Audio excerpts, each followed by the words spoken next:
In our first clip, we discovered that angels in heaven have been ordinary human beings before they died and moved into the spiritual world. We also thought about how we are not alone in the world. We have angels who guide and care for us in our times of weakness and need, and sometimes we can feel this presence around us. It's such a lovely thought. And in this painting, we see the old man being guided by a beautiful angel. Presumably, the angel wasn't somebody who died at that age. She didn't die looking in her 20s, probably. So is it possible that the old man on the painting could come to a similar age as he journeys through the spiritual world? Yes. I mean, we all enter the spiritual world at the age we pass from this, the age we die, as we say. And you can be happy for the old man that hopefully he's lived a fulfilling life, but he's had his 70 years and 10. He's had a good innings in this world. But in the next life, we don't just stay the age we were when we died. Babies don't stay babies. They grow up in the spiritual world and they have angel mothers to care for them. And older people don't stay with all their infirmities and illnesses. These are left behind in this life, and they keep their wisdom that they've gained through the years.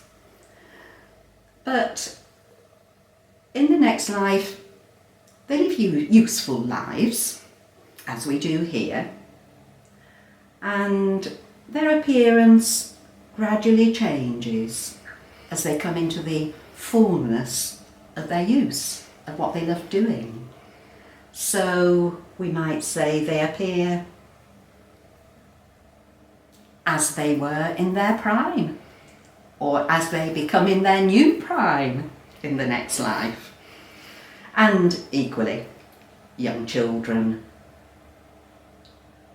gain knowledge of what life is really like, and they grow up and mature into their prime, so that they're living to the best of their ability, using all their abilities and talents. So yes, we do change in appearance in the next life. That sounds wonderful. And by the title of the painting and just by seeing what's going on with the two characters there, it looks like we do have somebody to guide us when we arrive in the next world. We certainly do. We have those beings, those humans, those angels, appropriate to the state we're in. So the highest angels welcome us into the next life.